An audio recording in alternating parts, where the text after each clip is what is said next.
2025 թվականի հունիսի 18-ին Հանրապետության վարչապետը հայտարարեց, որ ժամանակը եկել է հեծի պետականացում իրականացնելու համար։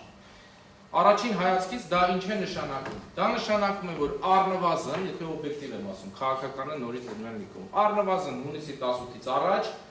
ոլորտի պատասխանատու քաղաքականությունը մշակող պետական մարմինը, տվյալ դեպքում տարածքային կառավարման ենթակառուցվածքների նախարարությունը կամ մի քանի մարմիններ իրար հետ քննարկում են ունեցել վարչապետի մոտ,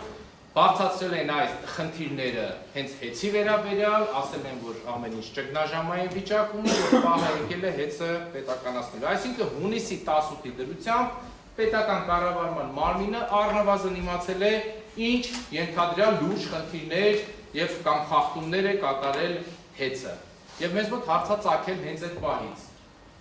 Ինչն էր արգելում պետական մարմնին հենց այդ ժամանակ դիմել հանրային ծառայությունները կարգավորող հանձնաժողովին, որպեսզի վարույթ հարուցի։ Օրենսդրական արգելք կար, որևիցե արգելք չկար։ Հանրային ծառայությունները կարգավորող մարմնի մասին օրենքի 36-րդ հոդվածի առաջին մասը դա թույլ էր տալիս։ Հենց նախարարը այդ ժամանակ에 կարող էր հաղորդումներ կայացնել։ Ինչու չարեց։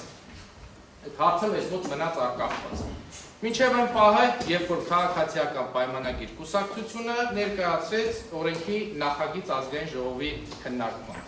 Օրենքի նախագծի բովանդակությունից մեզ համար ինչ-որ բաներ պարզ դարձավ։ Նախ, ինչ էր փոխվում։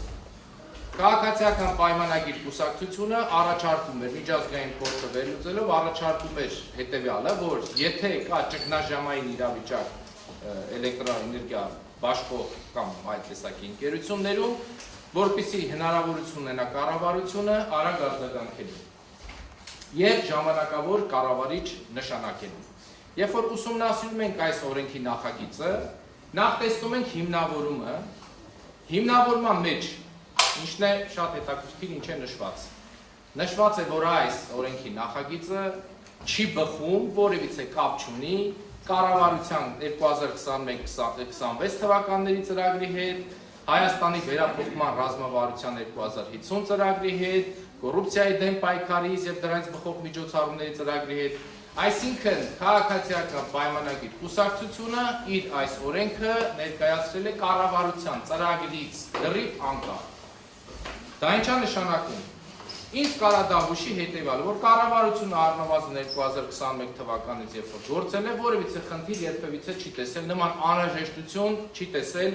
արագ արձագանքելու ճգնաժամային իրավիճակներին, որտեղ վստահ է եղել, որ եթե ինչ-որ մի բան լինի, առանց օրենսդրական փոփոխությունների նման խնդիր հանգիստ կլուծել։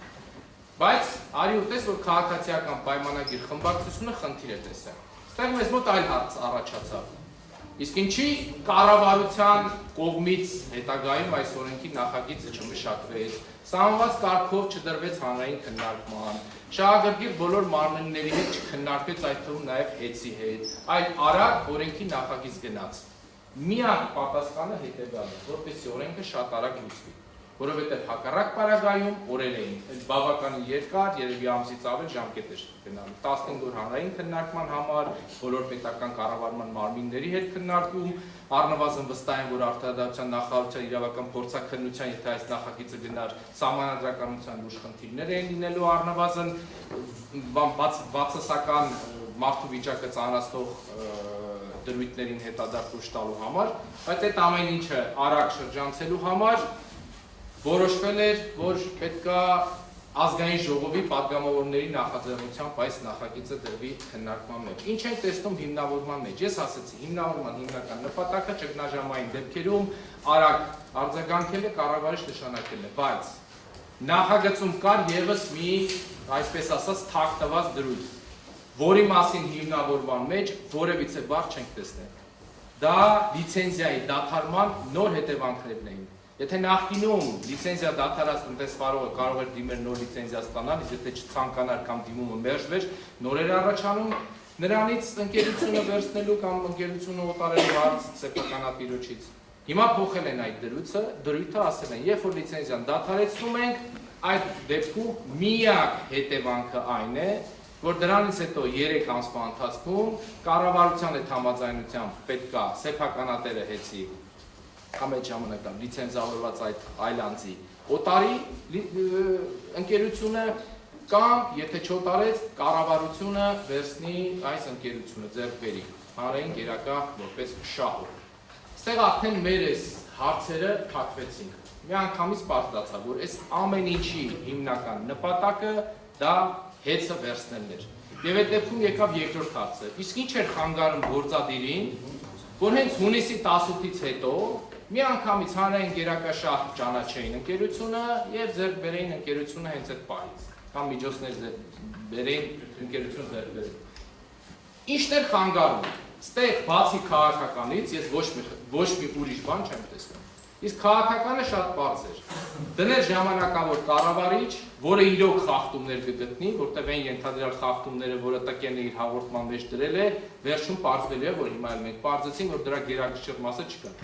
Խնդիր էր դրված ժամանակավոր կառավարիչին դնել, որ իրոք խախտումներ գտնի, խնդիր էր դրված որոշակի ժամանակահատվածում նսեմացնել հեծի նախկին գործունեությունը, նսեմացնել հեծի սեփականատիրոջը։ Ուրիշ խնդիր սա չէր լուծում, որտեղ ելի եմ կրկնում, պետությունը այսօր է, հենց հիմա էլ կարող է գնալ գերականանային շահ ճանաչել ընկերությունը վերցնել, բայց գնացին այս մյուս ճանապարհով։ Հիմա գանք էլի սկսենք օբյեկտիվ մտածել։ Լավ, եթե դուք այդ բոլոր խնդիրները գիտեիք, ինչու եք սպասում օրենսդրական փոփոխություններին եւ նույն ՏԿ նախարար չէիք դիմում ինչեւ է ՏՑԿ-ին։ Մի բաց պատճառով, որպեսզի փոփոխված օրենքի իմ ասած այս ծանրացնող հետևանքն առաջանա սեփականատիրոջ համար, որպեսզի եթե նախկինում նրա լիցենզիան դադարեցվեր, հեծը չէին օտարելու, այ հիմա լիցենզիայի դադարեցումը վերում է հեծի օտարման։ Այս սրան են սպասում, այսինքն բոլորը ենթադրյալ ինչ-որ խախտումների մասին գիտեին, սպասում էին, որ օրենքը ընդունվի։ Զավեշտն էլ այն է, որ համազեկուցող այս օրենքի նախագծի հենց նույն տարածքային կառավարման եւ ենթակառուցվածքների նախարարներ։ Այսինքն ինքը այս նախագիծը զեկուցելով գիտեր, որ ինչ-որ խախտումներ է տեսել հեծում, չնայած հետո պարզվելու է, որ չկա։ Սպասենք, օրենքը ընդունենք, նոր ես արձագանքեմ ինչ-որ խախտումներ ներկայացնեմ հանձնաժողովին։